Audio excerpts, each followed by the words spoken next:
of Azerbaijan and end of occupation of Azerbaijani territories. It is the not only demands of Azerbaijan, it is the demands of all international organizations, including UN, which adopted 4 Security Council resolutions. And for your information, just 1-2 days before, Armenian Prime Minister stated and rejected this UN Security Council resolutions. Before continuing my remarks, I would like just for you watch one of these adopted UN Security Council resolutions, which demands immediate and unconditional withdrawal of Armenian troops from occupied territories of Azerbaijan. Please.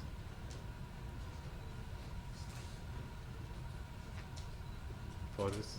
Following consultations among members of the Security Council, I have been authorized to make the following statement on behalf of the Council. I quote. Just I would like to be shown by view. Yes, Madeleine Albright, you know her, and it was happened in 1993. Following consultations among members of the Security Council, I have been authorized to make the following statement on behalf of the Council. I quote.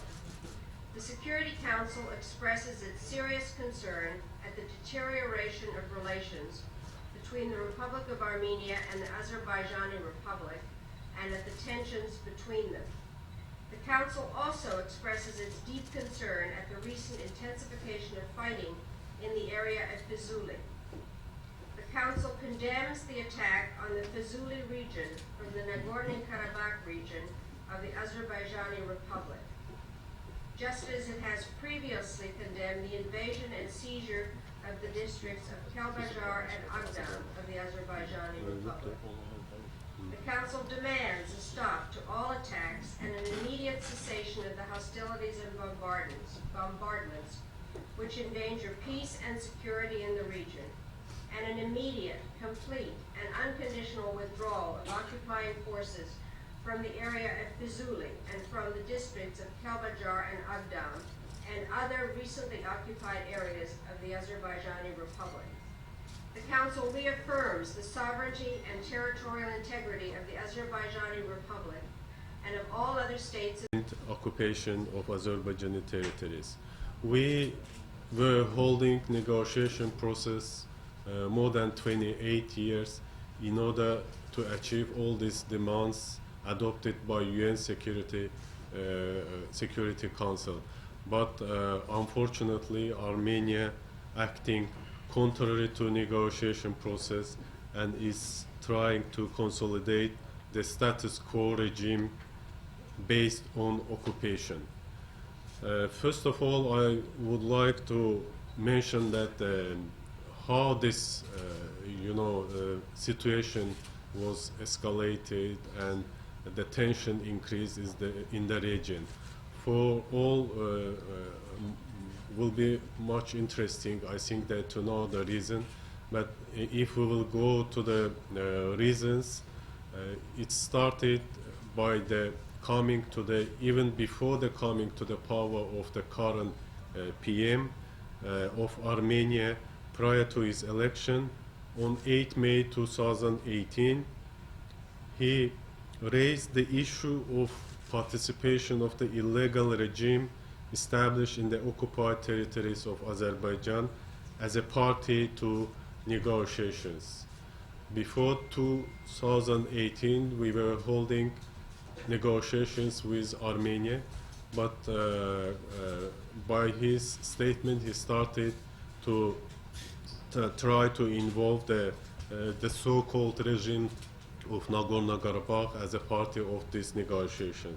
Then he went, after the election, he went further deeper, and on 9th July 2018, he sent his son to undergo military service in the units of armed forces of Armenia deployed in the occupied territories of Azerbaijan.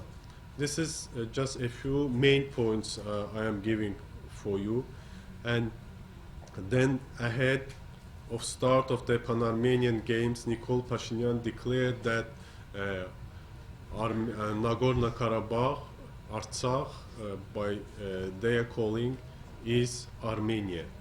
It destroyed all the negotiation process which we were holding 27 years with Armenia, and the statement that Nagorno-Karabakh is Armenia means that they don't want peace, they don't want negotiations, and they don't want the end of the occupation. Then on 23rd April 2020, Armenia's Minister of Foreign Affairs declared that proposal for peaceful settlement of the Armenia-Azerbaijan Nagorno-Karabakh conflict, envisaging a step-by-step approach, is not acceptable. And after that, on 23rd July 2020, Nikol Pashinyan, PM of Armenia, declared that after the July clashes, the Armenian position on the Armenia-Azerbaijan Nagorno-Karabakh has been strengthened and put forward 7 conditions for resolutions of this conflict. So many of his unserious statements, and both in word and deed, escalated the situation, and his visit to occupied Shusha to participate in the inauguration of the self-proclaimed regime was another provocative action done by Armenian PM after his election as a prime minister. To ensure the security of our civilians, which were suffering 28 years, and you know that Armenia armed forces used regularly to provocate in the line of control, targeting our civilians and human settlements, and to ensure the security of our civilians and human infrastructure, our armed forces, it was already mentioned, started counter-offensive peace enforcement operations against Armenian aggression. And to I just want to mention that these counter-offensive measures, which launched by Azerbaijan armed forces, are inside the territories of Azerbaijan and not targeting the Armenian territory. As the president of Azerbaijan mentioned, we have no military target in Armenia. We are holding peace enforcement operations in our occupied territories. And the difference between Armenia and Azerbaijan is that we have in the line of the control the civilians which are living in the territories of Azerbaijan, which not occupied, and Armenian armed forces are fighting in the occupied territories of Azerbaijan. When they are targeting our civilians, our human settlements, but when our armed forces conducting counter-offensive measures, they are targeting only Armenian military troops which are inside of the Azerbaijani territories in the occupied Nagorno-Karabakh and 7 adjacent regions. Talking about the 7 adjacent regions, it is also clear that Armenia occupied our territories, because if conflict on Nagorno-Karabakh, around the Karabakh also 7 regions which were occupied by Armenian armed forces. It proves that Armenian armed forces occupy and they are not interested end of occupation. So Armenian armed forces in violation of norms and principles of international law, international humanitarian law, and Geneva Conventions, directly and regularly targeting our civilians and human settlements, even far away from conflict zone.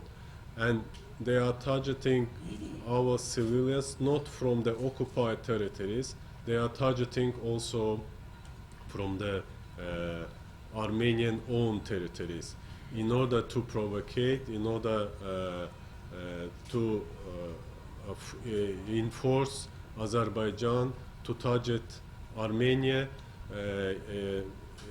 in order to bring the third parties to this conflict, announcing that Azerbaijan not conducting operation its occupied territories, Azerbaijan targeting Armenian territories.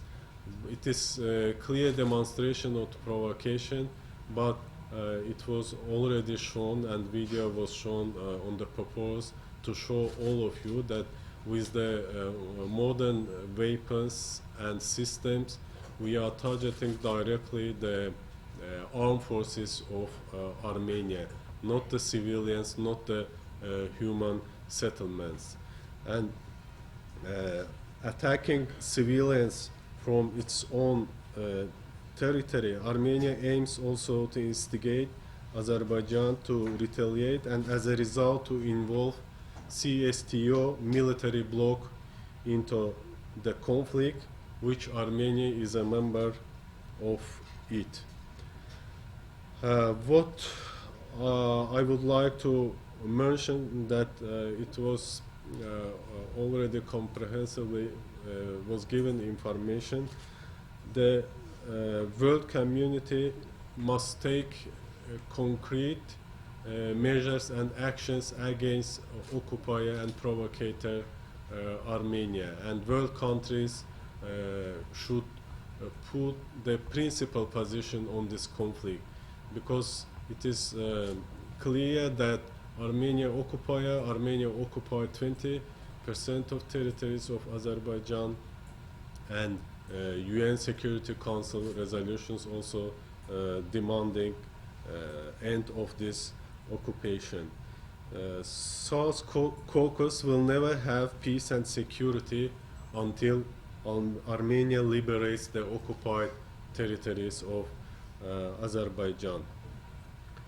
I would like to thank Pakistan, which always supported the fair position of Azerbaijan on Nagorno-Karabakh conflict, and in the first day of the escalation of situation by Armenia in the conflict zone, the Foreign Ministry of Pakistan gave a statement condemning Armenia and demanding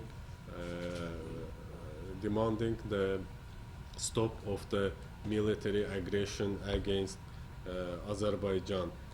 There was also some rumors spread in the media that Pakistani armed forces also involved in the conflict. It was already rejected by the Foreign Office of Pakistan, and we also reject and state that this is false and baseless information spread by Armenia and its supporters, as well as involvement of Turkish armed forces on this operation. We demand justice, and we also urge international community to condemn these illegal actions and illegal use of force by Armenia against Azerbaijan, and demand Armenia to end occupation and withdraw its troops from occupied territories of Azerbaijan. I think we will have question-answer session as well, and I don't want to take much of your time, and I am pleased to start to answer your question, which are interested to know on this conflict. Before, my colleague Samir would like to say something. I think.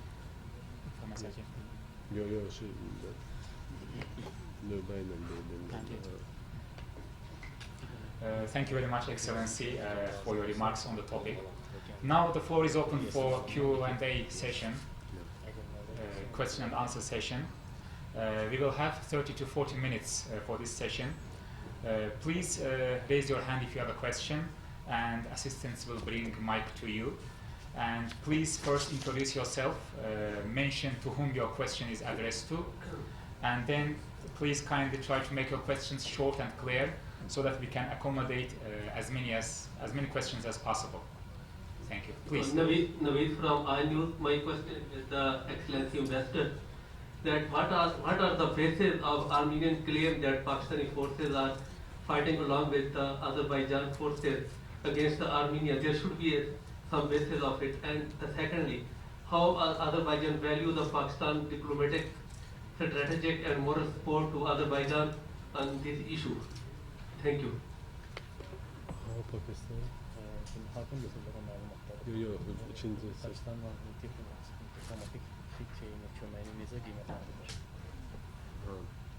Okay, thank you so much. First of all, I already mentioned that this is the provocation of Armenia, which is trying to involve third parties to this conflict. Pakistan, Turkey are the strategic partner countries of Azerbaijan, and there are also some other countries which already put forward their principal positions and condemn the actions of the Armenia against Azerbaijan. This is baseless and false information and have no any base. So this is just provocation, yet another provocation of Armenia to announce to the world community and try to involve third parties to this conflict. About the support of Pakistan, we very appreciate Pakistan always stands with Azerbaijan on Nagorno-Karabakh conflict and supports justice position of Azerbaijan. And taking this opportunity, I would like to thank not only the government and the authorities of Pakistan, which are always supportive, as well as the nation of Pakistan, which always are very supportive, and we always feel this support here in Pakistan. Of course, the armed forces of Pakistan, which are always in solidarity and which is always in moral support with Azerbaijan. Rizal Khan, Special Correspondent, PT World. Excellency, first of all, as you all know, Armenia is the only country which is not recognized by Pakistan apart from Israel in the whole world. Even you recognize Armenia, but not us. So this shows the amount of support Pakistan gives to Azerbaijani cause. And isn't it high time that, as your President Ilham Aliyev has said recently during the Al Jazeera interview and his speeches to your nation as well, that it's time that Azerbaijan finishes this once and for all, because you gave peace a chance for 30 plus years, but the world community and the so-called hypocritical world powers like France, they are doing nothing. And your country now has the military might and the demographic support behind it, and your president seems very sure. So are you actually trying to finish this problem once and for all and get your territory back from Armenia? Of course, this is the justice cause of Azerbaijan, and this is the demands of international organization resolutions, and this is the demands of all Azerbaijani nation. We have around more than 1 million refugees and IDPs in Azerbaijan, which suffered a lot from this conflict. They faced genocide in Khojalı town of Azerbaijan. They faced the brutal killing in early 90s years by Armenian armed forces. and all these refugees and IDPs waiting their returning back to their historical land, to Karabakh and 7 surrounding regions of Azerbaijan, and hope that by the support of the world community, by the support of our strategic partner countries, by their diplomatic and moral support and demand from Armenia to withdraw its troops from occupied territories of Azerbaijan, we will try to end this occupation. Excuse me, maybe we will take one question from this side and one question from that side, so now this turn, we have mic here. Let's please, okay, Mr. Faisal, and then, sorry. Okay, please. Thank you very much. I'm Faisal Raza Khan, Senior Defense Correspondent from 92 News. I'm referring to the statement just issued by the Armenian Ministry of Defense Press Secretary, Ms. Shushan Stepanyan. She has claimed that Armenian forces has shot down 2 of the UAVs of Azerbaijani armed forces, number one, and there are rumors, this is not directed to or related to the Armenian MOD, but there are rumors that one of the MiG-25 shot down by the Armenian forces. So how do you clarify this one? And the second thing that during the presentation of Colonel Memon, he has rightly pointed out about Mingachiva city. One of the very fierce report that Armenian forces are planning an attack on one of the largest dam, Mingachiva Dam, that is the largest powerhouse for Azerbaijan and the rest of the region as well. They are also going to have planned to destroy some of the very vital water reservoirs within Nagorno-Karabakh as well. And millions of people are at stake, their lives are at stake. So how do you see this type of attempt by the Armenian forces when they are foreseeing some sort of defeat, as Azerbaijan is claiming on that particular side? So both of the questions are directed to Colonel Memon and related to the Armenians' aggression. If you please clarify on civilian casualties particularly happening within Azerbaijani territories. This is directed to the Honorable Ambassador. Thank you.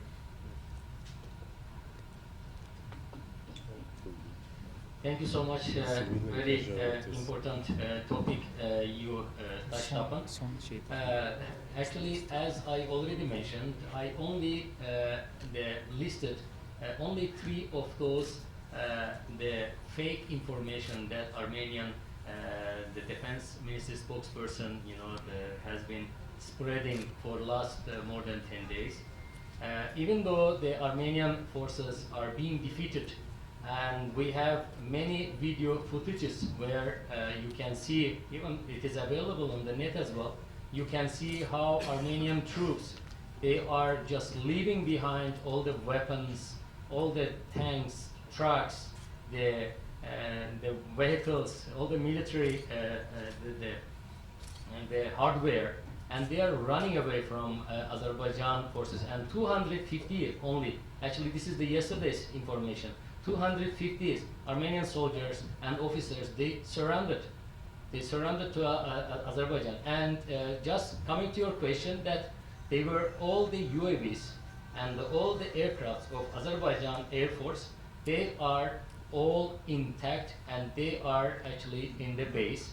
And those the information spread, they are not, they don't portray the truth.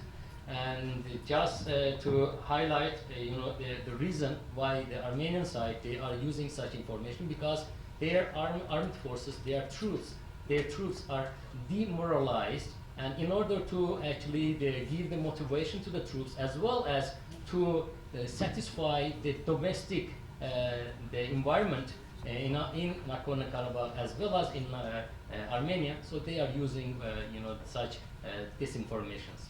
What about the And, Mingachever Dam? about regarding the Mingachever Dam, yes, there were some attempts. Armenia launched the Smerch missile to the Mingachever Dam, and alhamdulillah, a couple of them they were shot by the Azerbaijan air defense.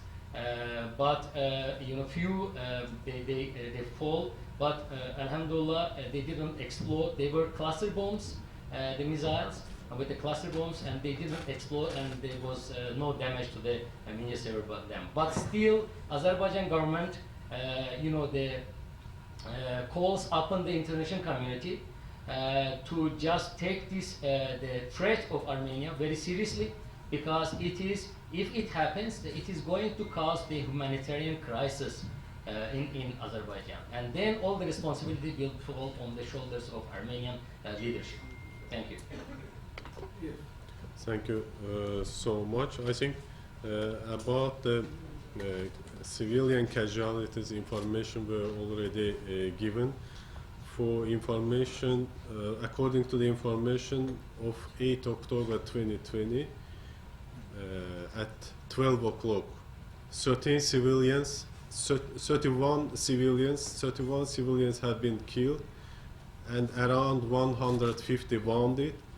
Meanwhile, 576 houses and 70 other civilian facilities were destroyed. And in addition to Colonel Mehman remarks, I would like to add that Armenian armed forces already hit the densely populated cities of Azerbaijan, Ganja, Mingachever, not only Mingachever, Ganja, Yevlax, Goranboy, and many other cities. And they aim to provoke panic among the Azerbaijani nation, but they must know that Azerbaijani nation is strongly united as ever been. And the second, their aim, they want to involve the third parties to this conflict. They are hitting the densely populated areas, cities, towns of Azerbaijan in order to enforce Azerbaijan armed forces to retaliate to their densely populated areas. But we are keeping our passions, and we never hit the densely populated areas and civilians of Armenia. Our target in our occupied territories, and we want and we need occupation, end of occupation of our territories. Thank you. Yes, this is Saleh Zafar. I'm from the Young Group of the newspaper. First, an observation that it is heartening to state that Pakistan and Azerbaijan have been supporting each other and have stood by each other on their principal respective positions, first on Kashmir from Pakistan and Upper Karabakh from Azerbaijan. And my question is that, Mr. Ambassador, ever since this operation, this action was started on 27th of September last, I wish to know how much area of Nagorno-Karabakh and civilian casualties and infrastructure, I already given information to you for the other sufferings, maybe military suffering. Mr. Mehman, if has any remarks, he can provide, please. I'm sorry, could you please repeat that part of your question? I'm sorry. first part of it. No, the second, which is actually related. You know, how much losses in dollar terms you have suffered, Azerbaijan has suffered due to this invasion by You mean the military casualties? in dollar terms, Dollar civilians, Yeah. including armor. Yeah. I'm sorry, Colonel Mehman, I forget to answer to your question. For the liberated areas, our armed forces already liberated 25 settlements, villages in the occupied territories of Azerbaijan, as well as one city, Jabrail city of Azerbaijan. Percentage-wise, how much? By percentage, it was not clear, yes, but I hope that it will be clear soon. Regarding the loss in terms of the financial terms, so we don't have, as a military, we don't make calculation of how much we have spent so far. We only make notes of our the military, the manpower, the casualties, and also the military hardware. So, but Alhamdulillah, our casualties are far less. Even though we are in the counter-offensive operation, our casualties in a normal, the statistics or military, the calculation should have been at least 3-5 times more than Armenian side, but actually it is other way around. Alhamdulillah, because we are using the very modern, high-tech technology, military hardware, and we are pinpointing the assets. And the Armenia, as it was shown, so they lost only 270 only tanks, air defense systems, more than 60, including the S-300 air defense system. So you can imagine, and they actually left behind more than 35 tanks actually. Right now, the military servicemen, they are driving those tanks. Okay, thank you. Yes, please. Hello, thank you so much. My name is Kaisar Mahmood, student of International Relations, International Islamic University, Islamabad. My question is directly to Mr. Mehman. It's all about the geostrategic location of that particular region, Upper Karabakh and Azerbaijan. Sir, my question is that Azerbaijan, in talking with all international organizations, trying to present the clear information about the Armenian aggressions and attacks on Azerbaijan, and UN Security Council resolutions which was adopted should be implemented, and already the world countries and as well as the leaders of the international organization urge both sides to stop the hostilities and to follow the UN Security Council resolutions, as well as to follow the process of the negotiations. We hope that the demands and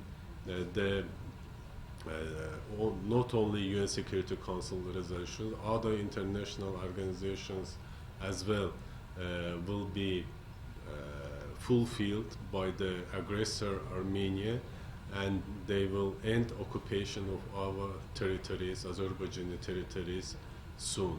And then we didn't start the aggression and attacks, they started, and we launched the counter-offensive measures. And when they will fulfill all these obligations of UN, Geneva Conventions, and other norms and principles of international law, then the peace enforcement operations will stop. From this side, please. Mr. Zaman, please. So, this is Zaman Bajwata from Fortress.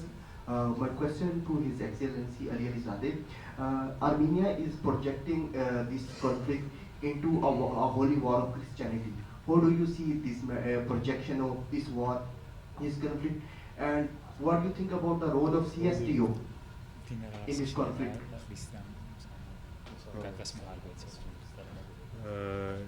Yes, Armenia always try to provoke in different levels, and including to present this conflict as a religious conflict, but it is not the religious conflict.